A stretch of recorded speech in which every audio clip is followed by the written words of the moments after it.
khó tao nó bởi cái tiêu với ta anh nhớ bỏ cái biết khi biết cái tiêu với cha gọi là nó tiêu còn gọi là cái tiêu với đang kềnh không nộp bạc nữa cái lúc mà là sẽ phải báo rồi còn đang không nộp bạc là cái xe với khơi về để nó còn đây là cái cô bi ở trên nó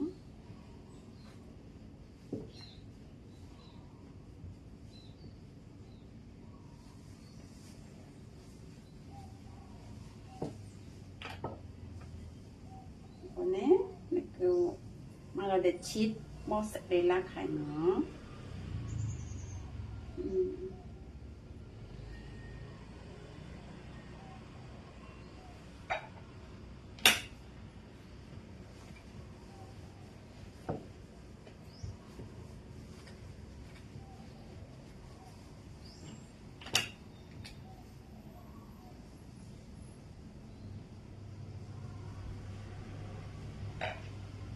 nó bật tiêu bằng cái ó là nó tiêu bà tiêu tiêu ở vì là cô của nó đó phải tiêu vì ó là cà phê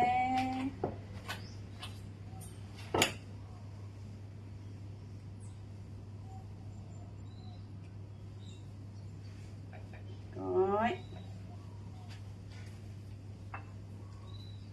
cô này là bật cái này cho thôi là nó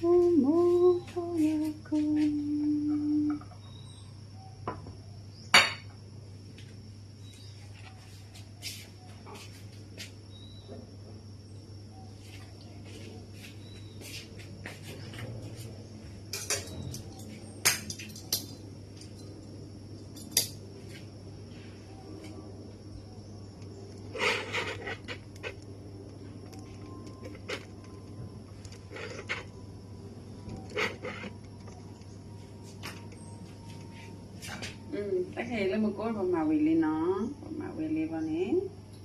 và cái màu là về đây cái để chọn đi khai nó thế cái chọn chữ nó thế cái chọn thì chữ vào này cái màu về được kênh không nộp vào để khai nó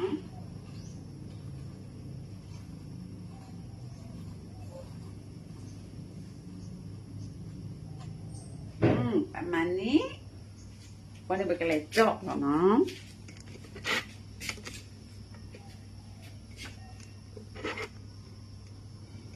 bao bữa sau này cô ra đi nó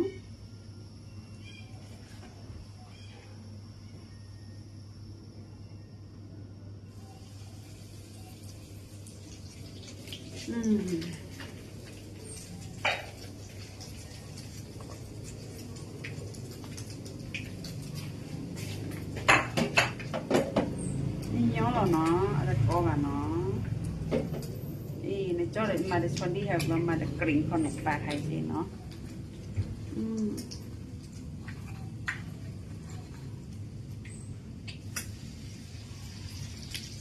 rồi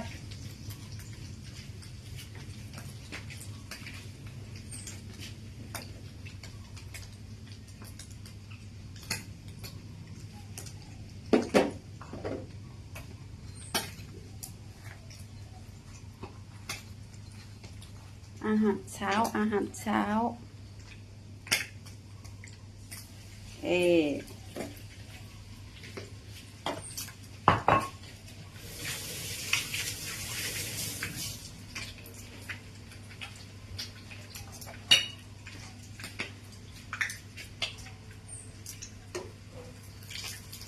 ไม่ขอแทนตาบุอูหัวเลยแต่ว่ามันยี่หิวมาตาเด็กตาบุอูหัวเลยนกว่าcho hồ bá rồi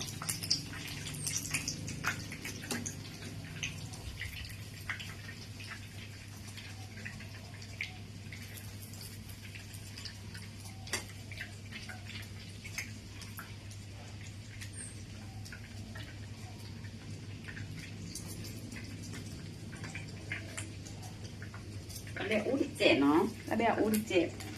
bé út đi trẻ nó nó sẽ út đi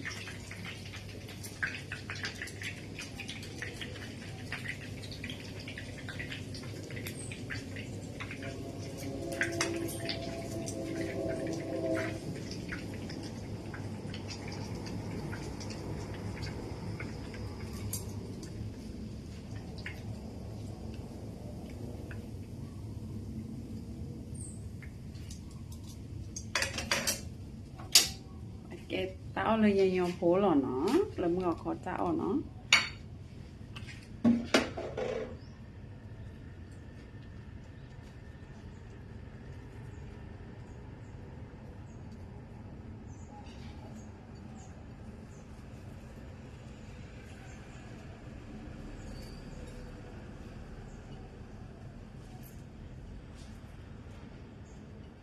cái qua ba nó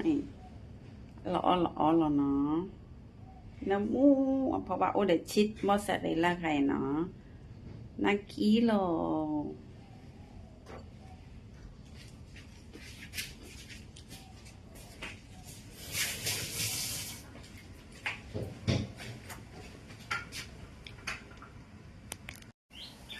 ก็มีจะเจ้ามากุมากุหันเนาะเชื่อเลยชิ้นแข็งเนี่ยเนาะมันก็อันนั้นแต่เต้น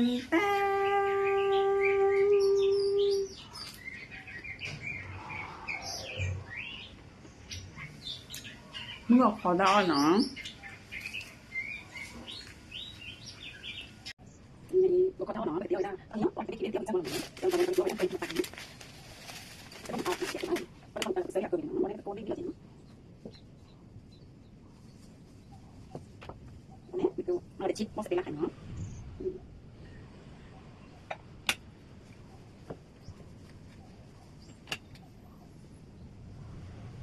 เดี๋ยวเอาเนาะเดี๋ยวเอาเดี๋ยวโกงเนาะเดี๋ยวเอาละกาแฟโอ้ยเดี๋ยวจะมา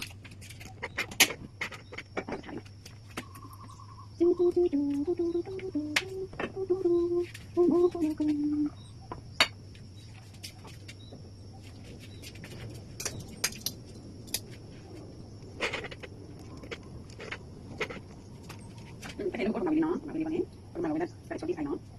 เดี๋ยวไปช้อนจิ้มเนาะเดี๋ยวไปช้อนจิ้มเนี่ยคนมาเป็นขนมปังไข่เนาะประมาณนี้ไปจบเนาะบดตรงไหนคนเลยเนาะ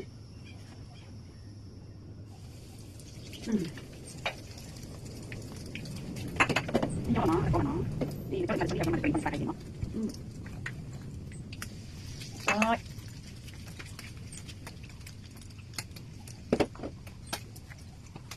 อาหารเช้า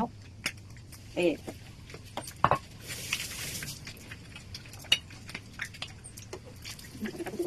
แล้วมันอยู่กับตะปูก่อนตะปูแล้ว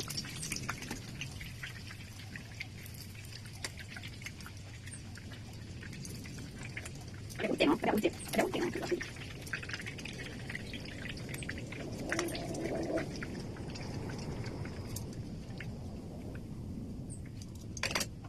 tao là nhà phố là nó đừng có tao nó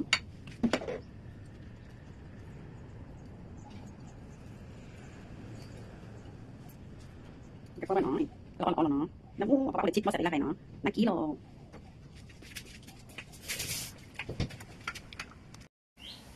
cái bây giờ cho cô mà cô hẳn nó chưa để chín thành thì nó có là anh ta tan